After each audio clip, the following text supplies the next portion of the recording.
Hey, welcome to Trail Trials, a video review section of iRunFar.com. My name is Travis Lyles, and in this review, we're going to take a look at the Hoka Tecton X. Let's start off by talking about the outsole. So, here at the bottom, what you're going to see is Vibram Mega Grip, and that is the light base version of Mega Grip. And what that means is it's really just a lighter weight compound than the normal Vibram Mega Grip. It's used on higher end trail running shoes that want to keep their weight down, and this definitely is a higher end trail running shoe that's trying to stay on the lower spectrum of weight, and in this example, a sub 9 ounce shoe in a men's size 9. From a lug pattern standpoint, you're going to have some kind of varying lugs, but for the most part, you've got kind of these reverse lugs sitting at these angles here where you would do some braking. So you can see a row here, a row here, a row here. And then when you switch to the front, those change. You've got those front facing lugs, though they are interspersed with a couple of different directional ones. So it's not all one or the other. It's a little bit of a mixed pattern, but for the most part, these lugs are created in a way for braking downhill and of course grip going up. They are 4mm lugs, which you can kind of get some views of here. They're not super deep. They're going to be your general purpose. They're going to grip on rocks. They're going to grip on bridges. They're going to grip in dirt. They're not going to be really great for like extreme depths of mud, but that's definitely not what this shoe is built for, so you shouldn't have that expectation probably to begin with when you're going with this shoe. Here at the bottom here, all of this lighter orange color is all exposed foam. It's held up fairly well. There's a couple of creases and some spots on the shoe, but it's done for weight savings, so you have less protection down here, less coverage, but it's meant for the sake of cutting weight on the shoe in general. Again, you see this a lot, not only with Hoka, but in the industry at large. Gonna probably break down and doesn't provide as much protection, obviously, even as just this lightweight rubber here is still gonna provide some puncture protection. You're not getting that in the middle of your foot, but like in most cases, you're probably landing on a heel or you're landing on the forefoot. So your probability of hitting here, while not non-existent, is less than probably in these other spots. But just something you want to keep in mind depending on the type of terrain that you plan on taking this shoe on. But overall, this is a good outsole. I like light base. I really like Vibram Mega Grip in general. It's not spring here in the Pacific Northwest, so I can't test in every condition, but overall, I never really felt wanting for grip with this shoe in general. Really good general purpose, kind of covers all the bases, not really specific driven type of outsole. And I guess the other thing I'll add here is that I wore this shoe a decent amount for road running because of the type of shoe that it is. And this is a type of outsole that sort of gets out of the way, so you don't have any big lugs or anything like that sort of ruin, I guess, that experience, or you feel poking through when you're running on something more flat. Next up, let's talk about the midsole. And this uses Pro Fly X midsole from Hoka.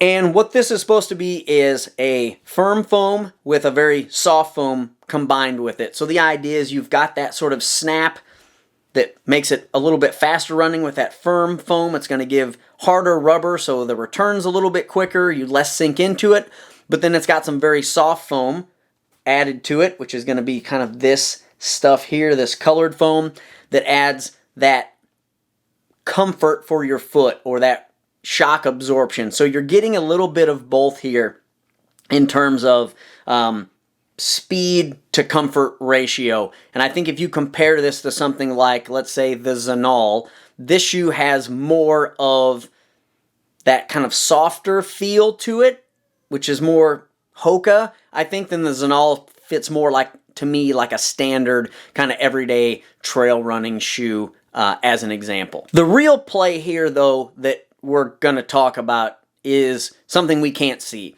And that is the whole reason that this shoe is called the Tecton. And that's inside of this midsole, there is a carbon plate. And in fact, there's 2 carbon plates. And they run parallel to each other inside of the shoe.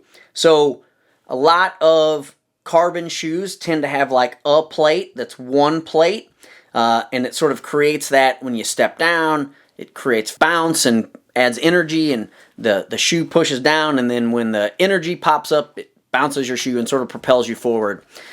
That's a little more, I would think, dangerous, or at least in the shoes that I've worn that are carbon plated, they are definitely more active feeling than a standard road shoe as an example. So the goal here was to create two that ran side by side so that it was less of sort of that punch of the carbon plate. And that's going to run inside the shoe, kind of down the side. The other thing that carbon plate is going to do, or carbon plates, excuse me, is going to provide rock protection. So there's a rock plate, right? Even though it's carbon fiber, it's still a rock plate that's inside the shoe, and in fact, a feature that's been inside of trail running shoes for as long as I can remember. So that's really the main sort of showpiece here, is something that you can't see. And just in terms of feel, I think this foam works really well. It feels good. It feels active. It also feels like there's enough there. It doesn't feel like a lightweight racing flat. It's kind of got this middle ground of being comfortable, but also snappy, which I guess is what Hoka was going for, and I think achieved in this shoe. Next up, let's take a look at the upper. And, you know, if you look at the lacing on this, it's really interesting, and to me was the thing I noticed before really anything else. And it's a very, very low lacing system that, I mean, you can see it goes almost all the way down to your toes. It reminds me a lot of a Danner boot in the way that it just keeps going and going and going. It is I think a really comfortable upper. Was one of the things I noticed early on with this shoe. It's all engineered mesh, as you can see. There are really no overlays at all, with a slight exception of a little bit of a rubberized area around this top upper lace on both sides. I think this does a pretty good job of locking my foot in, and in fact, if I was to compare this shoe to the Speedgoat 5, this is a better lockdown than that shoe was. It's less baggy, it's more precise, it just does fit better. But what I don't have on this upper is quite as much sort of athletic lockdown as I would like. So that is one of the downsides to me of this shoe, is like when I'm cornering really hard, because there's really nothing kind of holding this shoe in place, it still, even with a good secure fit, kind of moves around a lot for my foot, or moves around enough where I notice it. And to me, that's the difference between like a great upper and a good upper. Is a great upper, I don't notice the fact that my foot is holding still. Whereas with a good upper, my foot's moving, so then it's something that I think about when I do a hard cornering, or, you know, kind of jump a little bit and like have to land hard. This is one where my foot does have some movement inside, and it just doesn't like lock down hyper good like I'd like it to. But overall, the direction here that this is going, lighter weight upper, engineered mesh, it's cool, it looks good, it looks modern. It holds my foot in place for like 90% of the things that I want to do, and that's in some cases going to be enough for all people.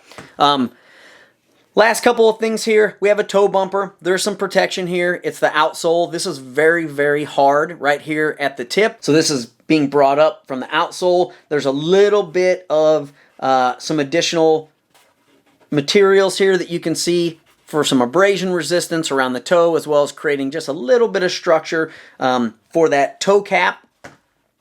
The lacing system is, I guess, a little weird just up here at the top. So I bring this up because of the heel lock.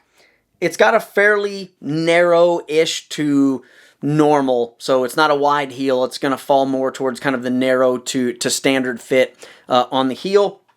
It does have a slight bit of a heel cup, though it's not very rigid. You can see from my thumb here, it's breaking that down fairly easily. So there's a little bit of something in here that sort of runs around where the word Hoka is and over to the other side where the logo. It's enough to create some structure and to create kind of an area for your foot to sit down and lock into, but it's not so much that it's rigid and you kind of notice it. The lacing system, in terms of the heel, I always use the back lace, And it just is weird because of the way this thing sort of has these little wings that just flops out here. It doesn't necessarily change much. It just doesn't seem graceful. I know that doesn't matter, but aesthetically it's just kind of this piece just sort of flops around out here. If you don't have to use it, it doesn't matter. I have to use it, and every time I put the shoe on, there's this like thing hanging up here. Anyway, that's more of a preference. But for the most part, you do have a good fit out of this shoe. Interesting lacing. I kind of wish more shoes would do this pattern because it starts to take that lacing farther and farther down, and it gets it off of sort of that top of your foot, and it moves it more towards kind of the knuckle of your toes, which are going to sit lower sort of in that upper part of your foot. So I like this. I'm a fan of this. I hope to see some of this progress. In closing, I think what you've got here is a really great shoe, and for me, I have to put that in context. This is a really great shoe for my quiver. This is not a really great shoe for me to wear for everything. This to me is a shoe that has a specific area when I want to go fast, when I don't need as much protection, when I'm looking for a firmer ride, when I'm not going to be in big mountain technical things where precise fitting and control is a must. I'm not gonna use this shoe. Now, is that because of the carbon plate? It gets a little squirrely? Maybe. I think some of it's the upper still of removal of these overlays. Lighter weight. To me, less lockdown. Your foot's gonna vary. It may lock down on your foot perfect. This locks better than the Speedgoat 5 does, but to me, not enough to really feel confident that I can just go down something that's gonna have a lot of terrain differences and sharp rocks and things that I've got to like navigate around at a quick cadence. This is not for that. Quick cadence of like fairly continual, consistent terrain or dirt paths, stuff with less obstacles, stuff with less twists and turns and hard cornering. This is a great shoe for that. So this is a little more purpose driven for me. So you've got kind of an interesting proposition here. It's more sturdy than the Zenol. It's feels like a little thicker, a little more cushion. You got a little more going on here overall than that shoe, but it's not as much as the Speedgoat. So it sort of is sitting in between those two. And then you've got the carbon plate, which does add a little bit of snap, though I don't have any scientific information to say if it is in fact providing that much more, because you've got geometry and you've got fit and you've got all these things that sort of play into it. Regardless of what that is, the fact that we're getting these types of technologies in our trail running shoes, to me, is awesome, right? It's not just saved for the mass market marathon type of shoe. We're bringing that to trail running. We're bringing that to our sport. And I think that's always really exciting. Your take on the Tecton X. How do you feel about it? Are you using it for super long distance things? How do you deal with it on really technical terrain? What do you think about the carbon plate? Do you notice it? Or is it really just a rock plate and something that we've had in our trail running shoes for a while? We're just using a different combination of materials to make that rock plate. Again, questions, comments, leave those below this video. Thanks for watching. We'll catch you next time.